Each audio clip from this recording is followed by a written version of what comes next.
여러분, 대한민국 제20대 대통령의 평생 검사 생활만 한 윤석열 씨가 대통령으로 당선이 됐습니다. 그래서 법치국가를 이루겠다라는 기대가 있는 반면에 또 한계가 많을 거다 해서 우려하는 그런 목소리도 많습니다.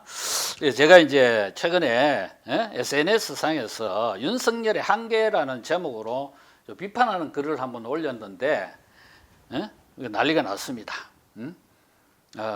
당선되고 당선인 신분으로 첫 민생 행보가 이제 남대문 시장에 가서 상인들과 자영업 대책 논의하는 자리에 점심 식사 메뉴가 꼬리곰탕이더라고요.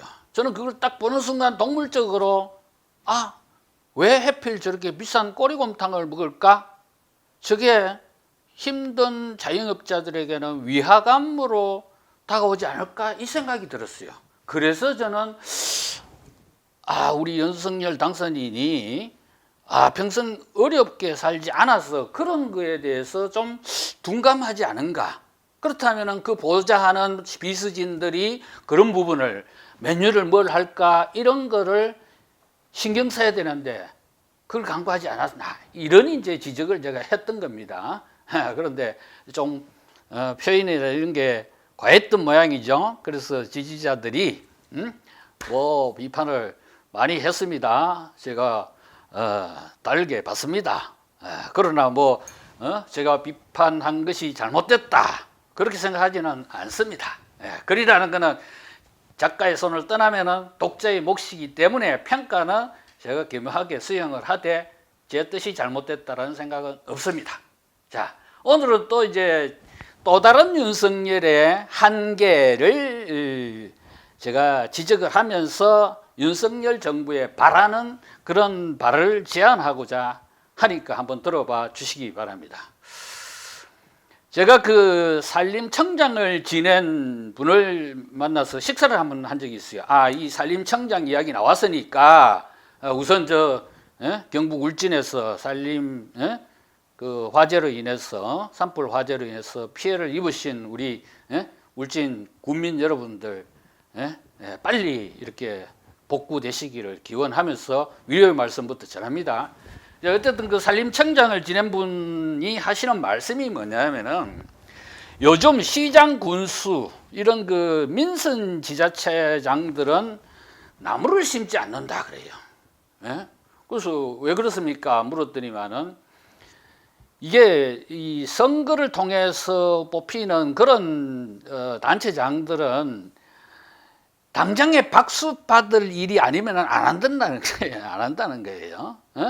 그럼 시장 군수 임기가 4년밖에 아니잖아요.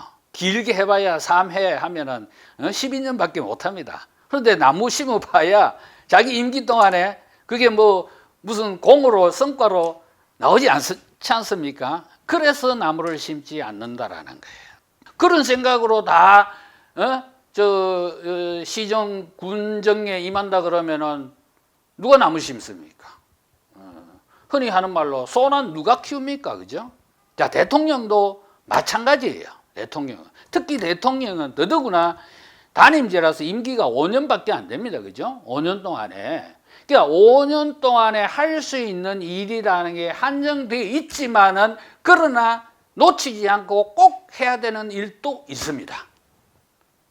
자기 임기 중에는 성과로 나타나지 않지만은 반드시 해야 되는 일들이 있어요. 그 중에 하나가 바로 뭐냐? 먹거리 주권 회복이에요. 식량 안보입니다. 다른 말로 하면 국민들의 먹고 사는 문제, 이거는 어떻게 보면 가장 중요하게 생각하고 챙겨야 될 부분입니다. 그런데 이게 하루아침에 됩니까? 하루아침에 되지가 않아요. 나무 심듯이 이렇게 기간 투자가 필요한 그런 국정이 바로 식량 안보입니다. 자, 여러분, 최근의 상황을 우리가 한번 짚어봅시다. 코로나19 사태가 터지고 난 이후에 세계 식량 가격 지수가 계속 고공행진하고 있어요. 여기에다가 물류 대란이 겹쳐가지고 지금 우리 국내 물가도 소비자 물가가 3% 이상 고공행진하고 있고 또 예? 그러니까 뭡니까? 식품 가격이나 외식 가격 줄줄이 인상되고 있지 않습니까? 우리나라의 지금 이제 그 식량 자급률이요 OECD 국가 중에 최하위입니다. 그리고 해를 거듭할수록 이게 계속 낮아지고 있어요.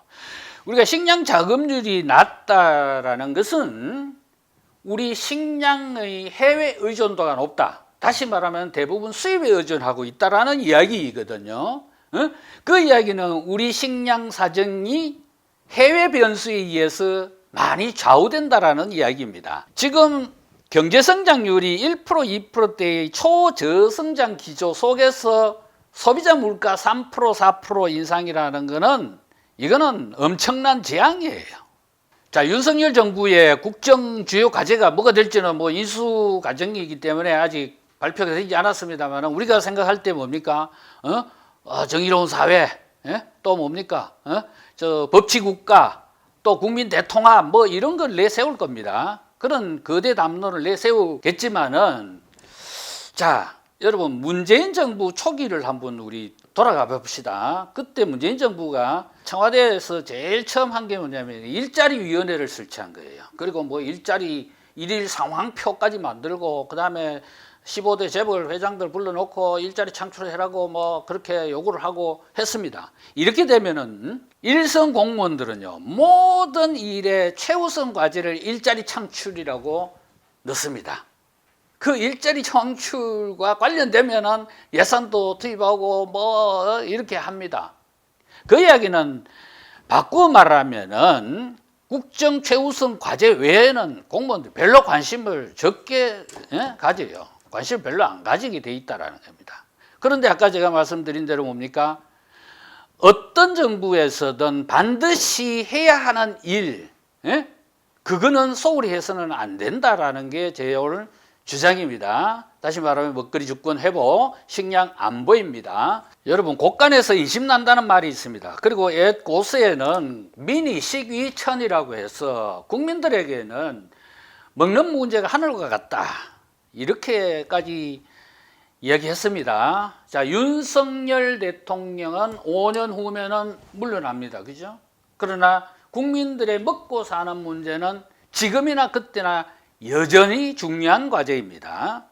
다시 나무 심기로 돌아가 봅시다. 치산치수라는 말이 있습니다. 산과 물을 다스려서 홍수 재해를 예방한다라는 것입니다.